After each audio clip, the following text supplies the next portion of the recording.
Was at the Covey Leadership Center for 10 years, as was mentioned. We merged with Franklin Covey. Loved my time there. It was really a fast growth company. We literally were having an impact on the world, an experience that's hard to replicate. I was a shareholder at Covey, and so when we merged, I had stock, and at age 37, I retired. Big mistake. For a couple of reasons. One, I retired because I had paper net worth that allowed me to retire. It was in Franklin Covey stock. It was about $26 at the time, feeling pretty secure. It got as low as 67 cents.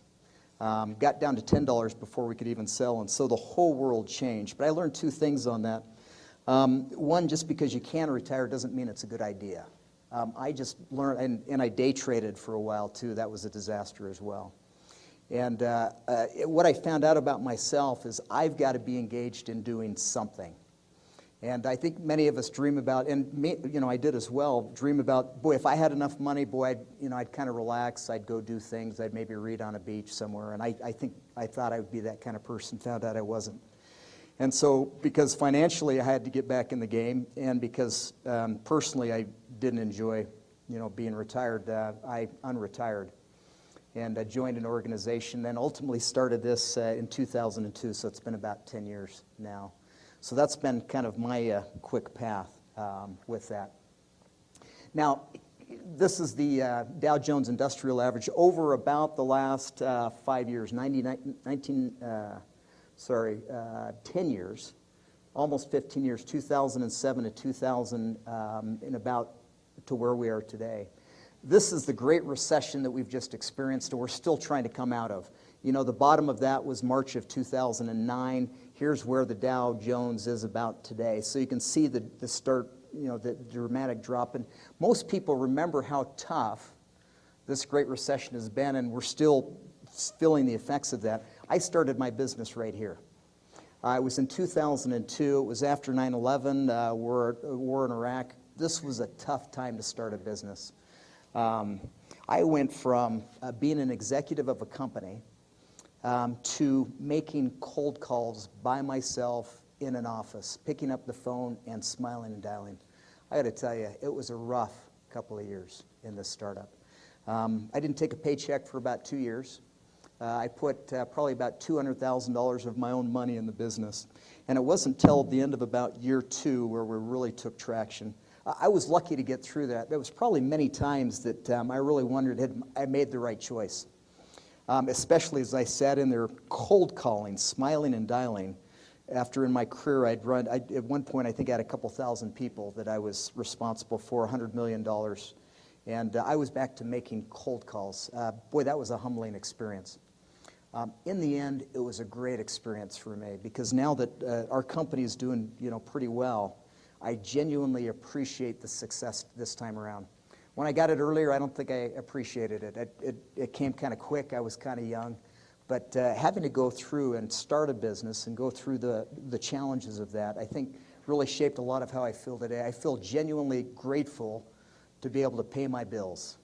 I'm grateful to have a warm home, because there was a time in my career where I was starting to wonder about some of those things.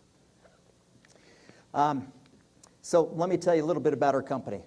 We average growth rate for the last 5 years, 39%. Right now, we are number 1633 on the Inc. 5000 list. We are a multi-million-dollar business. Clients, and these were already mentioned, some of our clients. Pre-tax profits is about 5 times our industry. One lesson I've really learned in being an entrepreneur, it's easy to get caught up in growth. Growing sales, getting really enamored with sales. And we've had good growth. But I'll tell you, for me, a more important focus than growth is profit. When you look at the dot-coms, I think 12% of the dot-coms survived, the bust back in 2000, 2001. They were so enamored with growth that they forgot about making money. And so my focus has been profit first, and then if we can grow, that's great. Matter of fact, my new mantra is I want to grow as long as it's fun, it's profitable, and we're still making a difference.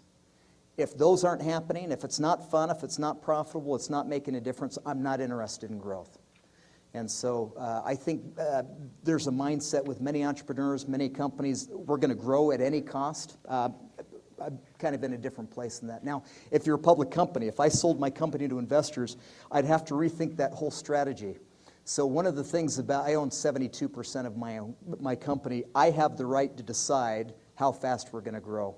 If I got investors involved, outside investors, or I sold my stake, went public, that decision would be taken out of my hands. And so as an entrepreneur, I treasure more the ability to make decisions and dictate my future than I do getting a huge equity event or a lot of money through going public or an initial public offering. So that's a personal decision I've made, and right now I really want to stick kind of with that direction. And then this was mentioned, we've had pretty good success and a good reach across the United States and across the world. We actually do no business in Utah.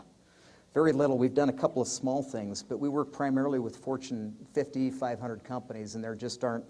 Matter of fact, I think Flying J was the last one, or American Stores. So I think Utah may have 0 Fortune 500 companies now.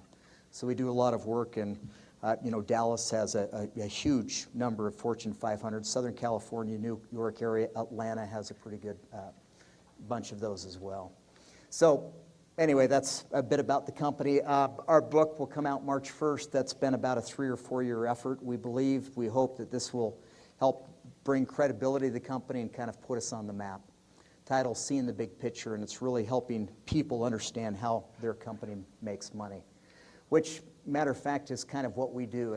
Here's how, our primary course, we're a training company. We'll go into corporations. We'll have anywhere from frontline individuals up to senior executives, and we spend 1 or 2 days in a live training session teaching them how businesses make money. We'll show them how their company is performing. We'll benchmark their company to other companies. We'll help them read financial statements. And so we've had a lot of success with this training program.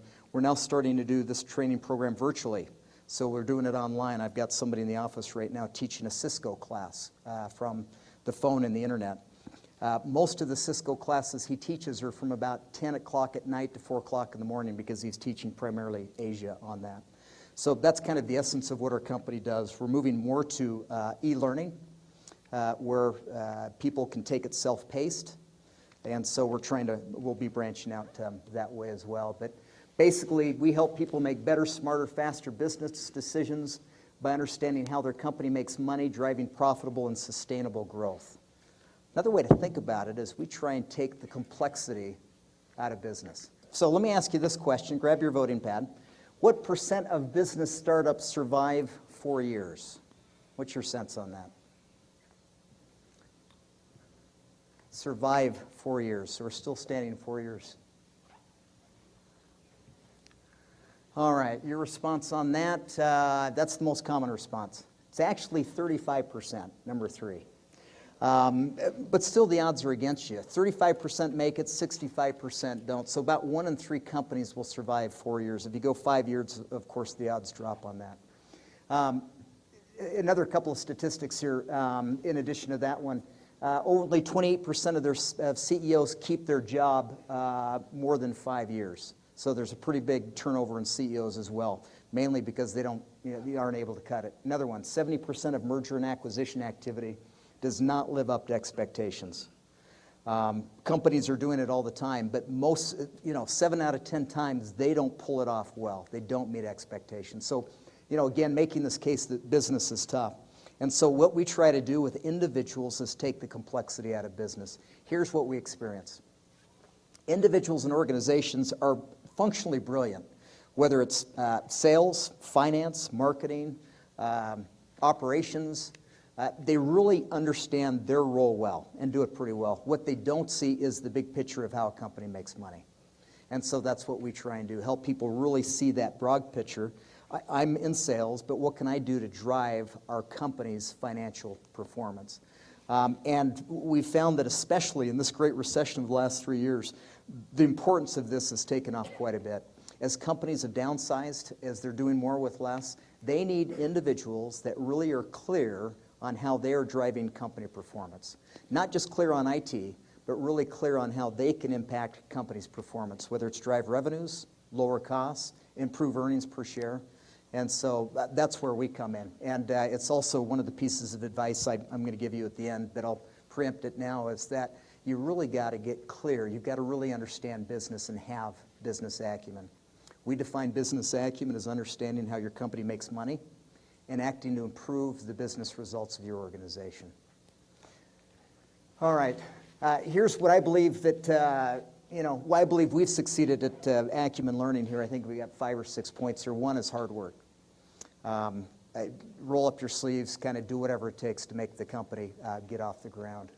2, we've got good people. I love what Michael Porter at Harvard said. He said, A's hire A pluses, B's hire C's. A's hire A pluses, B's hire C's. Why do B's hire C's? Yeah, so a B hires a C because it makes them feel better. Why else does a B hire a C? Okay, wouldn't know what to look for. Anything else you'd throw out? Maybe the job security. Job security. If you're a B, maybe you don't want somebody uprooting you. What else? Cost more to hire an A than Okay, maybe, and they may not be willing to take the risk. So you'll find A companies, A leaders have the ability to attract A players around them. If you see B companies, B players, they'll be attracting Cs. And so good people is critical. If you haven't read the book, Jim Collins, Good to Great, one of his premises is you first get the right people on the bus and then you decide what role they'll play. Right now, we don't need to hire a consultant in our business, but we found a guy that's pretty good. And even though we don't need him, we don't have an opening for him, we're going to make an offer and try and get this guy. And he's an A player. Even though we don't have a role, we're not ready for it, I think he's the right guy to get on the bus. Another reason, business acumen is a timely topic. I got to tell you, there's a bit of luck on this one.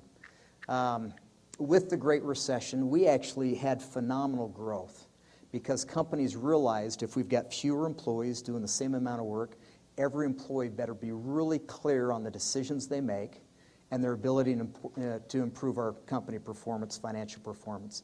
And so we found that companies are really looking for business acumen. I saw a statistic that if you look at job postings right now, the mention of business acumen as a requirement in the job posting has gone up like 90% in the last 3 years. Meaning that companies aren't just looking for a good IT person, they're looking for somebody who really gets the big picture of how a company makes money. I'll throw that out as advice to you as you're a year or two away from entering the job market as well. By the way, it's really easy to get information on a company.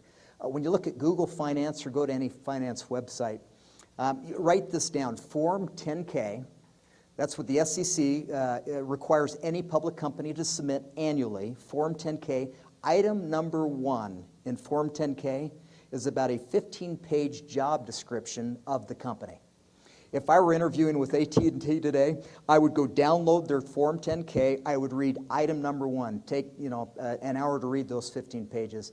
It will give you some pretty good insight as to what's going on in that business and describe the business. I was talking to somebody the other day that had a job interview, and the first question in the interview was, "What's our stock price today?" And the person didn't have a clue.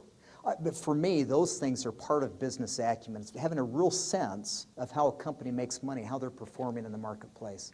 So before you ever get in front of an interview if it's a public company, find out what you can. Go on Google, search about that company, and there's a lot of good information.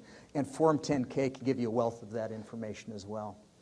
Another reason why I think we've done fairly well as an organization is we take a tough topic and make it pretty engaging. I mean, we're teaching people about financial metrics, financial statements. I mean, people would rather get a root canal than really read and understand about financial statements. So we find people that come to our classes either recognizing that they've been at the company 20 years and don't know it, so they're nervous. Literally, I had an executive VP in a privately held company that didn't know what earnings per share meant. Now, if you're in a public company, earnings per share is one of the primary measures you report every quarter. It's one of 2 or 3 measures that Wall Street wants to hear about. This guy wasn't sure about earnings per share, an executive vice president in a public company. And so we find people that have been in business even a long time don't really have a clear sense of how their company is making money.